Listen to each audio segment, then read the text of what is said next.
somebody asked, what is the biggest misconception people have about marriage?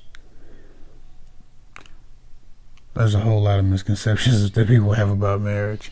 I think the biggest misconception that people have about marriage, though, is that they think it's going to change something. Like, I know so many people who, and again, I'm a coach, I have this conversation quite a bit. I know so many people who thought that marriage would make their relationships stronger, make their relationships better, make their partners more dependable, more respectable, more loyal.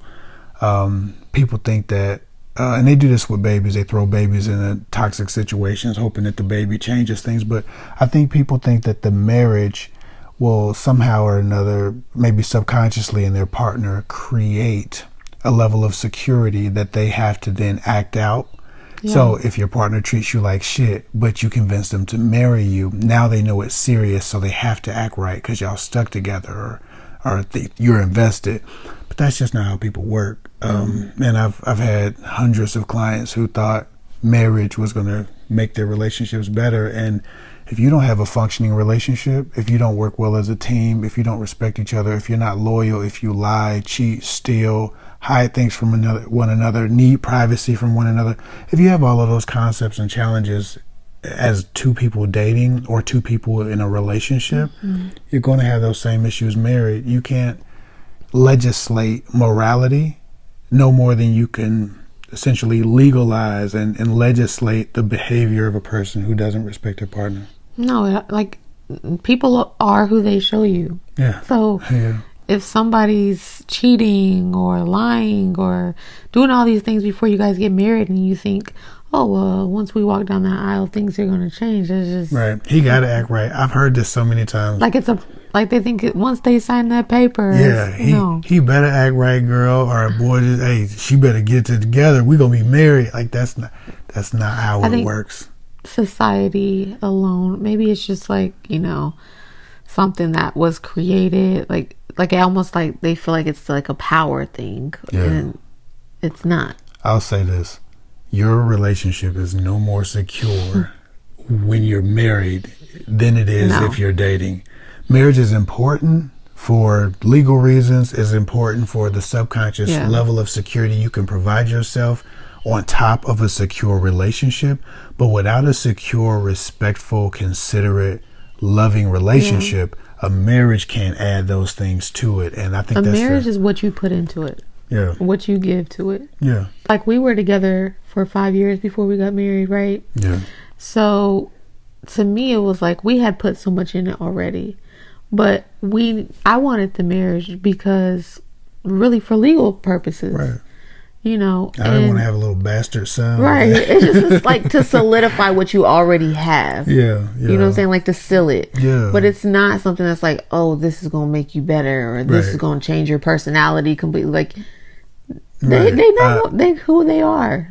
We had the relationship. I wanted to be married so that you didn't have to worry about health care, or we didn't have to worry about going into buying a house and having these different documents. Right. And I wanted to be able to have a child whenever we wanted to. And we actually got married too because we were going through what's it called? Fertility. We were going through fertility treatment, but they said that they wouldn't do it without us being married. So that was also another thing that just went along with it. And I also didn't want to burn in hell because I was smashing way too regularly. Okay. And so, see, you were more of a religious. I'm more spiritual. I've had bouts of celibacy during our relationship in the first couple that I was years. forced into. Yeah. So I didn't want to feel like I was burning in hell for what I was doing. No, I didn't feel like I was going to burn in hell. Yeah. But and again, I've had different experiences with religion and spirituality. And as I was discovering myself and trying to find myself, portions of my life with the limited understanding that I had of God and faith and grace and all of those different things. And again, you still don't want to do wrong just because it's right. But I was doing my best to just be a man of God. Like that Big Crit lyric, I'm just trying to be what I envisioned as a child, a king and a man of God when ain't no church in the wild. I wanted to be a king and a man of God, and so from time to time I would back away from sex for a while because of the guilt. I remember I had these religious coworkers that would always be like, "Why are you playing with God? You only got you." Okay, but your coworkers were literally on their last leg, like.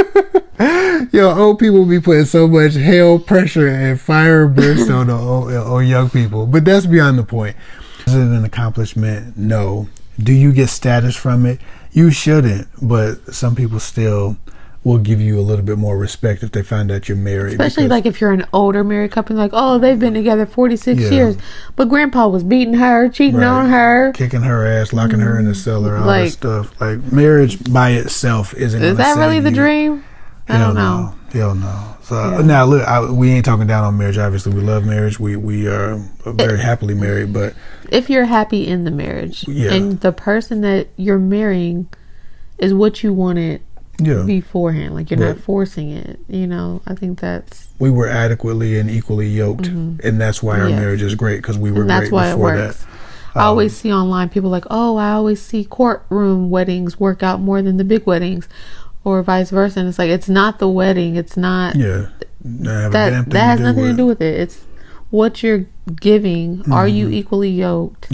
Are you guys on the same accord? We could have literally jumped a broom like slaves used to do and been as happy today as we were with our, I don't know how much we spent on our wedding. Not too much. We didn't go crazy. We did not go crazy. Your suit cost more than my dress. So our wedding was just a few $1,000s. It was like and then our honeymoon was lit.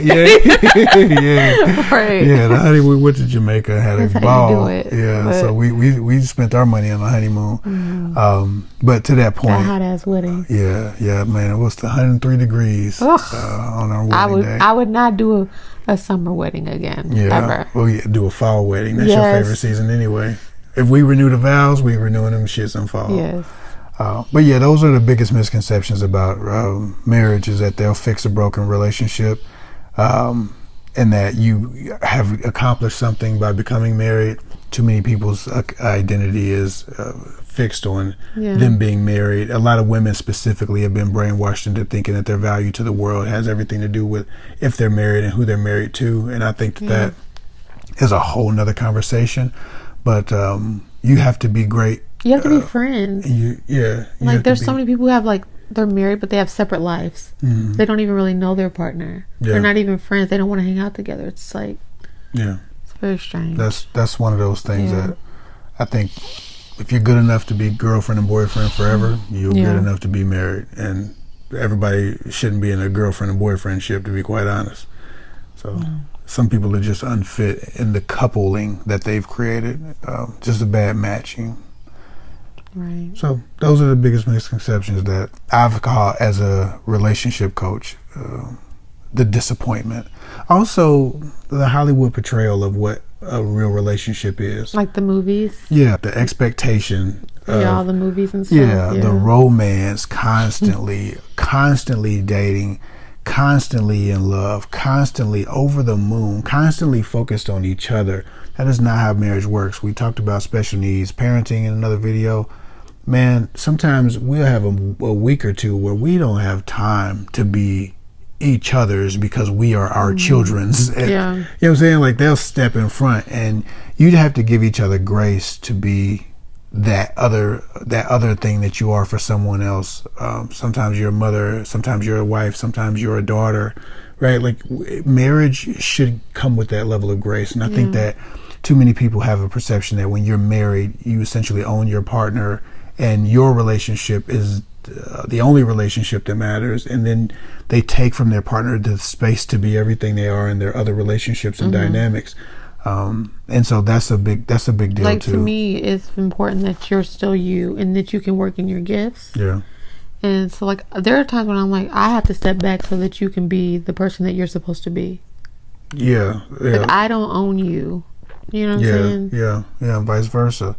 Like, she shares me with the world, right? I've talked to over 4,000 or 5,000 people. That was with her watching the children while I was on the phone. That was with her making sure I had enough tea so that my voice wouldn't get raspy. That was her making sure that I was having a balanced enough day, that I was okay, that I was being checked on enough, that I had to give something, or I had something to give when I got on the phone or when I got on video call. You make these concessions for each other during marriage that aren't necessarily shown in Hollywood films. Sometimes you just allow somebody to be imperfect. You allow somebody to piss you off, to not wash the dishes, to be a little bit clueless, to not always be romantic, to not always be as selfless as you would like them to be. They're not going to be this magical character that you want and create. Like, when there's like a personality thing, you're not going to love everything, but you're going to like work with it and you're going to work around it. Right. You're going to figure it out. Right. Marriage is imperfect. And I think the image of marriage portrayed to the people is that it is perfect. And it's not to be dismissive of people being nefarious, being terrible, being horrible, being abusive. But in general, two great, amazing people can still be very imperfect, and you have to give each other grace to do that. So marriage requires way more grace than advertised. I'll say that. But it's also a pleasure, and I'm enjoying it quite a bit. So, all right. Love. We're still figuring out this fucking sign off thing, but love. All right.